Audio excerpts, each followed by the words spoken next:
Welcome back to Kids Planning. I'm Allison. This is Daniel. We're the Kids Planning parents. Yep. And today we're asking the question, can kids play Umbra Via.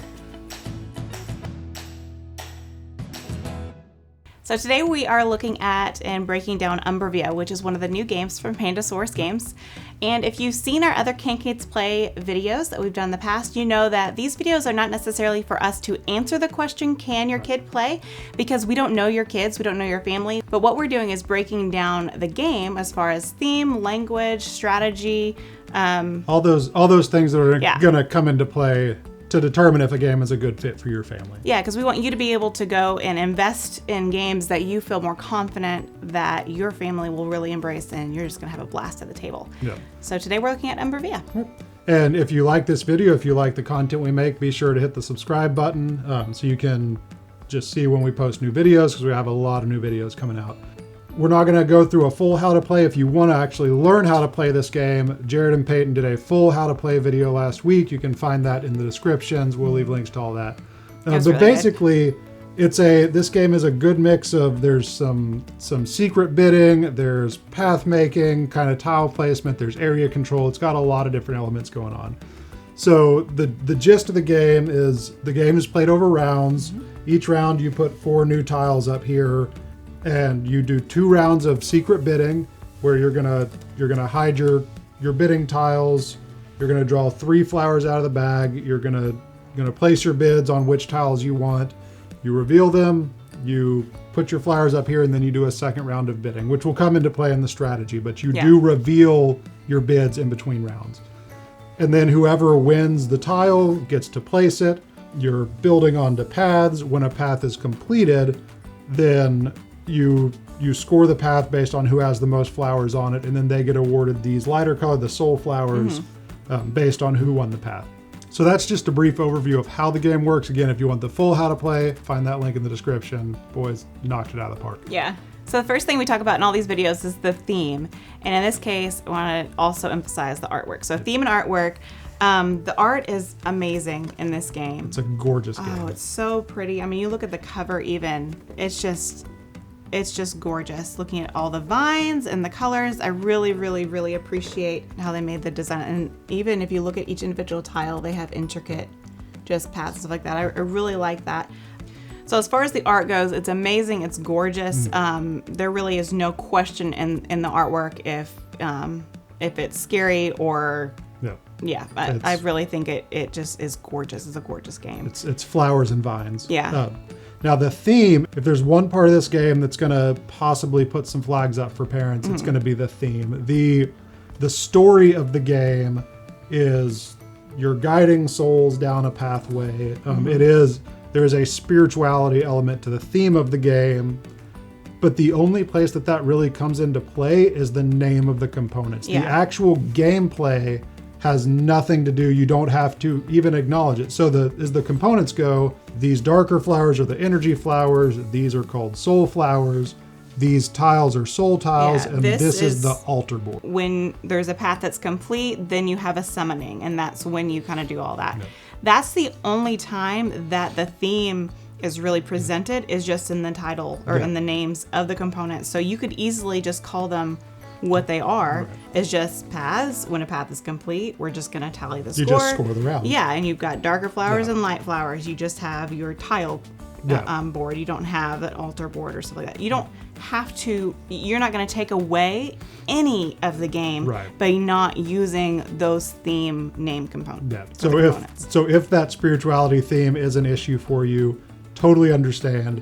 All you have to do is just call the components something different than what they're called in the book. So the next topic that we always want to touch on is language dependence, because that's usually a pretty big barrier for whether or not younger kids can play the game. And the great thing about this game is there's absolutely 0 language dependence. Obviously, the rule book has words in it because it has to. Yeah. But the gameplay itself, this is it. There's no reading involved. There's no cards that you have to read. It is completely not language dependent. There is absolutely no language dependence in the gameplay itself. Yeah, they are on your bidding. What are they called? Shield things. They're called something. On these. Brain fart. Can't remember. they're not shield, they're sleeves, or they're What are they called? screens on the player screens? On the player screens. So on your player screens, it's a reference card, basically. So you just have that in front of you, but you don't need to have to read this in order to play the game. So it's just a nice reference, but as far as like language goes, that's really the only thing language involved. It's just a standard kind of reminder of the steps of a normal round. So as far as memory goes, there really is nothing memory involved in this game. Even though you do have things you're doing in secret as far as bidding, that doesn't involve trying to remember what someone did last turn or trying to remember what's coming up next or anything like that. Everything is just on the table. You don't need to remember what happened in past plays. Once someone has made their bids, it's just all out here. there. Yeah, it's out there. You don't have to remember. It doesn't get re-hidden. So no memory at all in the game. Next, we want to talk about math. The math required is very basic. You have to add up the flowers on the tiles to see who won. Whoever wins the tile gets the number of these lighter color soul flowers. They get the same number as there were tiles. Per tile, yeah. So if this was a closed path, whoever won this would get 5 soul flowers because there are 5 tiles. Second place gets half of that number rounded down. So you're dividing by 2. Yeah, so basic division, rounding, things like that. And these lighter colored flowers, when you're bidding, they count as 2 points for your bid instead of 1. So there's 2 flowers here and 1 here, but this is the lighter flower. So this actually has 3 points versus 1 point. Now, when you do win a tile, you take these flowers off of here and you put them in your bag. So you don't even really have to keep a running tally of the score. Right. Because it's just whoever, when this is empty, you're going to claim this tile. But you don't have to keep a running tally. You don't have to add as you go because you take directly from this stash of flowers and put them in your bag. Yep. So as far as math goes, that's all it is. It's basic addition, dividing by 2, rounding down, but nothing more complex than that. As far as the strategy goes, there's a lot of really cool elements to it. It's actually way more strategy involved than I thought, but you don't have to dig into all that. Right. So there's the 2 rounds of bidding. So when the first round is over, you kind of have to guess what the next player or what the players are going to do based on what they did the first round. You kind of have to predict that, see how the paths are going to end, and base your bids on those. But it's a really unique mix of kind of tile placement, path building, area control, things like that. Well, you can't see what people are doing behind their screens. You've got these tiles in front of you that you're bidding on. And you can't, like for Jared, he's kind of an all-in, especially on the first bidding round. He'll pick which one he wants to put that will give him the best strategy on when it gets placed, and he'll put all of his bids on that one. Then he'll look at the second bid, see where everyone else placed, and then kind of go from there. But I know with me, when we've played, I didn't win a lot of the tiles when we were bidding, but I knew who was I could see what they were doing. So I wanted to piggyback on theirs by placing my energy flowers, these darker ones, on those tiles that I knew was going to be placed. See, like this red one isn't going to be placed. So it's going to be put here, even though they didn't win it, that red will still get tallied in this path, even though they didn't win it. Right. When a tile is placed, I don't think we said that earlier. When a tile is placed, the dark flowers stay on it. The light flowers go out of the game once they're used for bidding. But the dark flowers stay on it. So you can utilize that and piggyback. I know with Peyton, he would take this tile here. So and all that causes scoring is when a path is complete, when it can't be built onto. So if you do this right here, this ends the tile. These 2 players tie for first. They would each get 1 flower. So Peyton would just kind of chip away, build his little 1 or 2 tile paths and chip away. Now we look over at the scoring over here, and Peyton had less than us, and he was just doing 1 tile at a time. The game does prevent someone to win that way, though, which I do appreciate. When we first started playing, to win the game, you have to get all these soul flowers off and then get your soul tile. You have to win it with 2. Yeah, this counts as 2 flowers. Right. So you can't just do 1 corner tile to actually win the game. Yeah, you have to have at least 2 or more tiles in the path, and you have to win that in order to actually win the game. Right. So you can't just win it with a corner. So I appreciate that now, but when we first started playing it, I was like, that's really weird that you have to win it with 2 and get the tile. Why don't you just... But I totally appreciate that now. Yeah. So as far as the strategy goes, it does. And playing with Peyton, playing with younger kids actually creates, because you really, after that first round of bidding, you really do need to predict what the other players are going to do. And kids don't always think rationally. So very unpredictable. So it creates an extra element of just of complexity to playing with younger kids, because they're not making the rational decisions that you might be making. So if you, and they're not really looking at it and trying to predict what you're going to do. They just say, oh, they didn't bid on that, I'll bid on that this time. Kids can definitely, I think for the most part, grasp the strategy, even if they're not making those big psychological thinking, okay, if they're not breaking it down and predicting what other people are doing, they can still play. Again, Peyton has almost won by just taking 1 or 2 tiles at a time and playing that way. They really enjoy this. Yeah, so it can be really complex. If you're playing with a group of adults, there's probably going to be a lot of kind of get into the mind of the other players. But it's easy enough for kids to pick up. Another thing that I really like is it felt like this board was really small when we first started. It's just 4x4. I thought that too. Versus being maybe 6x6. I felt like we were going to fill it up really fast. I didn't. But the board being the size that it is forces you to interact with other players. You can't just kind of build your path over here and never interact. You really have to, it forces you to get into the mind of the other people playing and to piggyback on what they're doing, to just interact. You can't just kind of go hide away in a corner and do your own thing for the most part. So I really like that. That was something that stuck out to us at first that turned out to be a really, I think a really good choice for the size of the playing board. I really appreciate that too. But because we're going to go into confrontation next, because there really isn't a lot of confrontation, but you are interacting with everyone. So there is a lot of kind of stepping over people when it comes to that. You're bidding. You're competing for who gets to place the tiles. So there is someone obviously is going to win it. And there's this, we didn't put these here, but usually there is on the side here, there's kind of a tiebreaker. Thank you. A tiebreaker chart here. So there's one color of each. Whoever, say with these two, this would be a tiebreaker. So whoever is on the top here, they would then move down and they'd place it.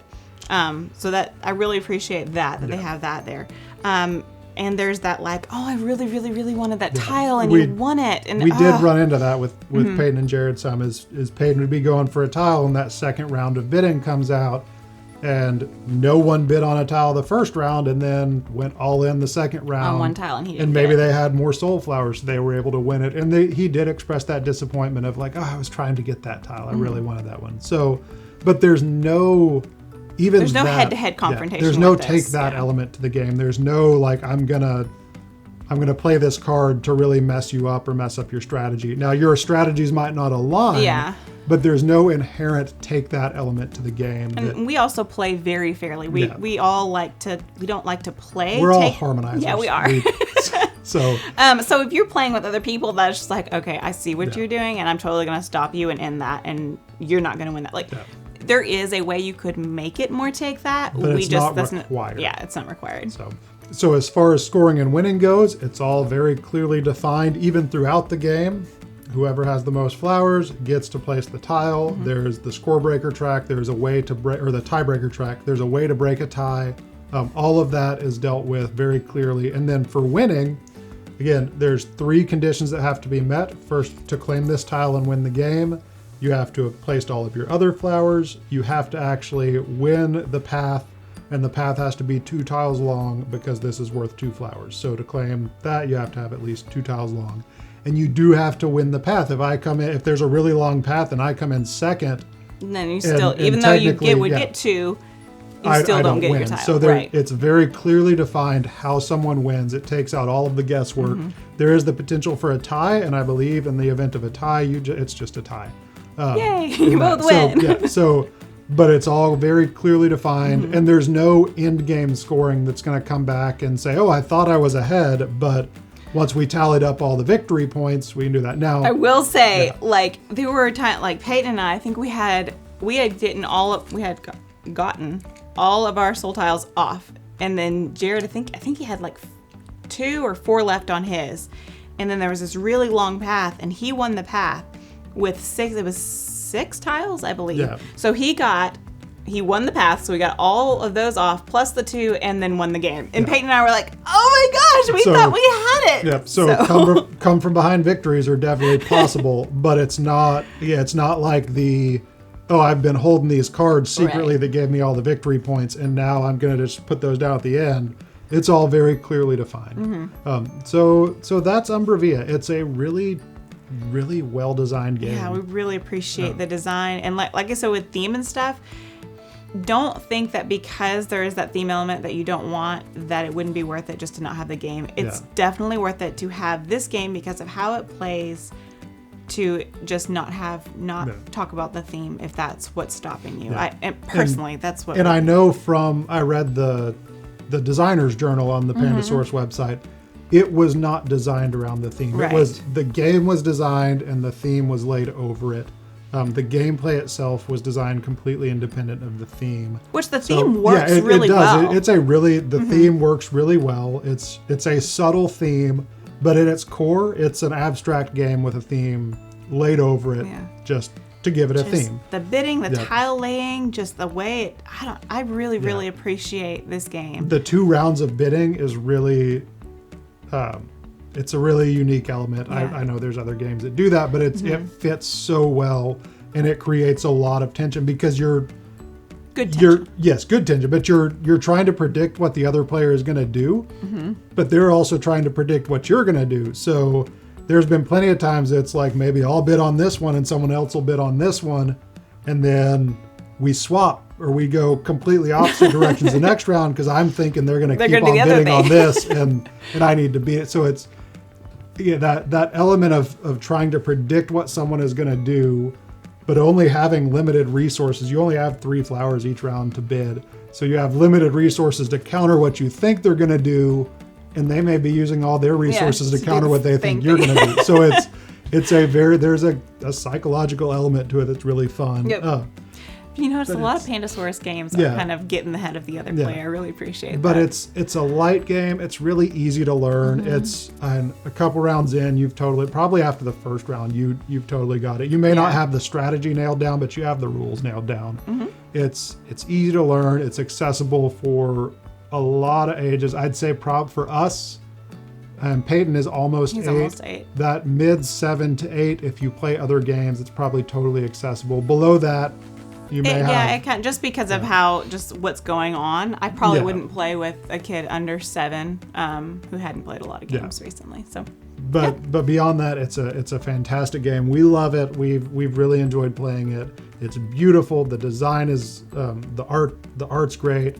The design is great. It's a really well-designed, well-balanced game. Yep. Again, we do these videos not to answer the question for you, but to break down the game so that you can have an informed decision to see if this game would be great for your family. So that's Umbra Via. Yep. And if there's any other games that you want us to tackle from this perspective that you're interested in, that you're wondering if they're going to be a good fit, definitely leave us a comment and let us know what those games are so we can take a look at those. So thank you so much for watching. As always, be sure to hit that subscribe button so you can see all of our videos as soon as they come out. Yep, and watch a couple of them right over here. Yep, and we'll see you next time. Bye.